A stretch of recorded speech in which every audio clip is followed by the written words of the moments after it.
Saya bukan politisi. Saya dosen dan pendaki gunung. Saya terlibat dalam politik karena saya pikir politik itu mesti diasuh dengan force of better argument. Force of the better argument. Siapa punya argumen terbaik, dia boleh ajukan itu sebagai dalil tuh. Nggak boleh ada sentimen di situ kan. Karena itu saya memilih untuk menghina Presiden Jokowi. Bukan Jokowi sebagai persona. Yang saya hina jabatan dia tuh. Yang saya kritik jabatan dia. Rocky Gerung menghina presiden. Loh, presiden bukan orang, presiden itu fungsi, jabatan. Presiden ada martabat. Presiden tidak punya martabat. Presiden itu disebut bermartabat ketika dia menjalankan fungsi sebagai raja.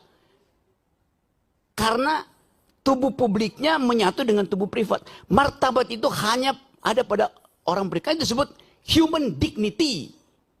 Dignitasnya pada manusia. Itu satu frasa. Human dignity. Saya menghargai manusianya, bukan jabatannya. Itu yang mesti jelas di kita tuh. Karena itu saya heran. Kenapa kalau saya memaki-maki presiden, saya diomelin? Kenapa orang yang memuji-muji presiden tidak diomelin? Kan dua-duanya deskripsi. Memuji dan memaki itu dua-duanya kualitas yang sama derajatnya. Pujian jadi pujian karena ada yang memaki. Makian jadi makian karena ada yang memuji itu. Bifurkasi itu yang mau saya terangkan. Saya terangkan sebagai dosen ya. Poin itu tuh. Jadi kalau saya kasih kritik betul-betul metodologis. Apakah saya benci pada Presiden Jokowi? Enggak.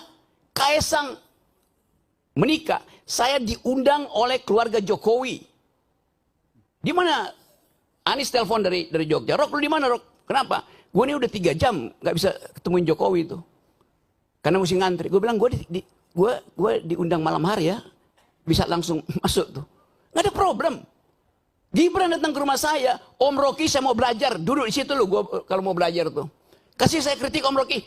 Dengar saya kritik. Siapa yang saya kritik? Bobi Nasution saya kritik. Sebagai apa Om? Sebagai gubernur. Anda belum saya kritik karena belum jadi wali kota. Belum jadi wakil presiden. Pada waktu itu dia adalah wali kota. Saya kritik yuk. Dia ngaku bahwa setiap Sabtu berbagai macam menteri datang ke dia kasih duit supaya Solo. Saya bilang, you koruptor tuh. Saya kasih kritik. Dia nggak marah. Karena saya terangkan saya kritik kamu karena saya tanya, you datang sebagai apa? Sebagai wali kota? Ya mendua Om. Saya juga datang karena saya bosan ikut kuliah-kuliah di sekolah PDIP. Dia bilang begitu. Tadi sebelum Tunggu, gua mau terangin semua hal. setiap minggu menteri datang maksudnya apa itu? Ya udah, you nggak usah tanya itu. Jadi saya mau terangkan itu dalam posisi saya sebagai kritikus. Saya mau jadi kritikus. Orang-orang yang jadi pejabat nggak mau, saya mau jadi kritikus saja. Kenapa saya nggak mau jadi kritikus itu kan? Jadi saya mau jujur katakan itu. Jadi tidak semua yang kotor itu tidak berguna. Saya kasih ilustrasi. Suatu waktu saya naik ke Himalaya, Gunung Himalaya. Di ketinggian kira-kira 5.000 meter, 5.500. Saya kehabisan, kehilangan orientasi. Suhu udah turun minus 20. Pos terakhir itu saya tinggalkan 3 jam. Nggak dapat lagi tea house untuk nginep tuh. Bayangin, minus 20. Angin 90. Kalau buka handskun itu, apa namanya, kaos tangan itu ceret, kayak jarum masuknya di situ. Luka itu. Oleh butir es itu. Lalu kita cari akal bagaimana caranya. Tidak ada tempat menginap di situ. Dapat kandang yak. Yak itu adalah binatang endemi Himalaya. Itu kayak banteng kecil gitu. Kalau banteng gede adanya di di tempat Bu Mega. Ini banteng kecil, rambutnya panjang. Kita kumpulin kotorannya, tai yak itu. Saya tidur di situ tuh. Kotoran itu berguna untuk menyelamatkan saya tuh. Tidak semua yang najis itu tidak berguna. Apalagi dalam politik itu kan. Yang sepenuhnya adalah najis itu kan. Jadi saya mau terangkan itu dalam upaya untuk membekali negeri ini. Dengan pengetahuan. Rocky Gerung nggak berguna buat bangsa. 2 minggu lalu saya pulang dari Paris. Bawa medali emas buat Indonesia tuh.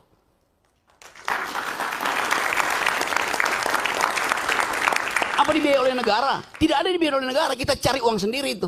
Yang dibiayai negara itu justru diambil oleh menteri-menteri yang datang di situ dengan tagline Olimpik, padahal saya tahu dia nggak punya cabang olahraga.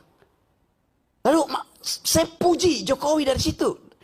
Terima kasih Pak Jokowi karena memungkinkan saya membawa pulang medali emas tuh.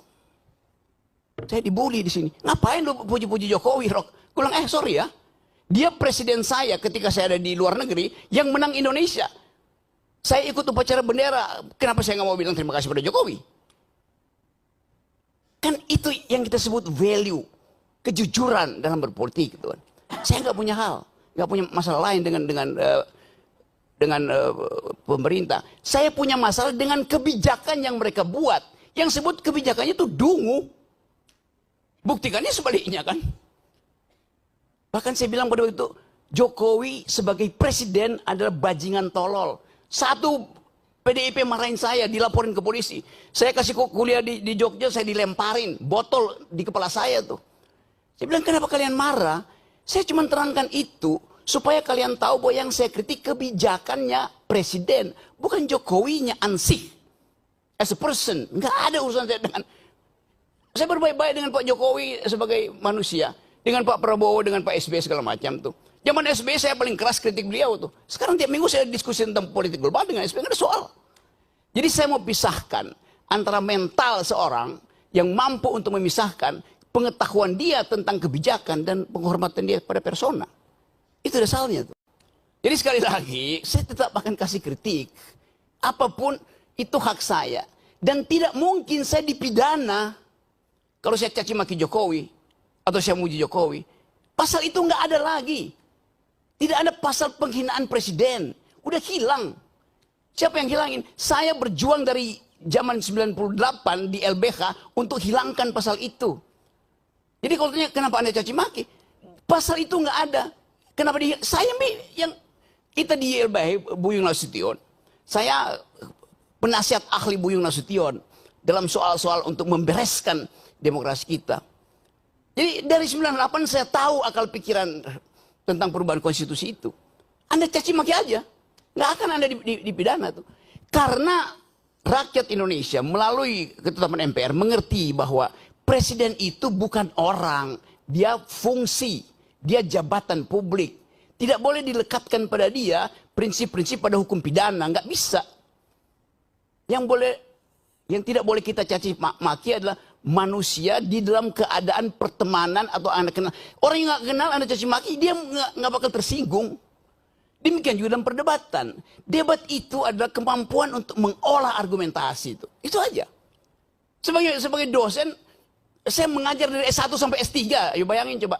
Dengan metodologi yang sama itu. Cara berpikir. Jadi bagi saya nggak ada soal itu. Saya akan terus kasih kritik. Saya akan terus kasih argumen. Tapi saya mencintai bangsa ini. Negeri ini saya cintai itu. Yang saya nggak cintai adalah politisi busuk. Yang saya cintai adalah pejabat busuk, presiden busuk, menteri busuk. Ngapain cintain mereka tuh? Mereka umurnya 5 tahun. Bangsa ini umurnya sepanjang hidup. Itu poinnya. Jadi politik bukan the art of the possible. Kemungkinan bukan. Politik adalah the art of attacking the impossible. Yang impossible itu justru kita lenyapkan. Nah balik pada tema hari ini. Kita bicarakan sesuatu yang sebetulnya barang bekas semua nih. Yang kita tahu ini terjadi karena perebutan threshold. Mulailah dengan mengucapkan thresholdnya dibikin 0. Itu harusnya tuh. Supaya ada kesetaraan orang berargumen tuh. Supaya dia argumennya bagus. Bukan karena masa pendukungnya bagus. Karena itu saya terus mengatakan bahwa untuk menjadi calon presiden, calon wakil presiden, calon gubernur, calon bupati, calon apa aja. Pakai prinsip pertama bukan elektabilitas. Tapi etikabilitas itu. Ini calon pejabat ini pernah berbohong nggak? Pernah nyolong nggak? Kalau dia lolos etikabilitas, saya uji yang kedua, intelektualitas. Karena dia mesti berdebat dengan pemimpin dunia. Itu pentingnya latihan perdebatan. Dasar perdebatan adalah konstruksi berpikir. Dasar perdebatan adalah kemampuan untuk mengolah pikiran, bukan sekedar untuk retorika, tapi dengan logika. Ya. Jadi kalau seseorang pemimpin, pilkada misalnya, dia lolos etikabilitas, oke, bagus, moralnya bagus. Tunggu dulu, belum selesai. Apakah dia mampu untuk mengunyah konsep, ilmu pengetahuan, sejarah, etc. Jadi loloskan dia secara etikabilitas, loloskan dia secara intelektualitas, baru dia kita izinkan diuji elektabilitasnya. Begitu logikanya tuh. Bukan elektabilitasnya diuji duluan. Elektabilitasnya bisa disogok ke lembaga-lembaga survei kok. Nah, saya ingin didik bangsa ini sebagai seorang yang memilih profesi dosen, guru, supaya jujur dalam berargumentasi. Assalamualaikum warahmatullahi wabarakatuh. Waalaikumsalam warahmatullahi wabarakatuh.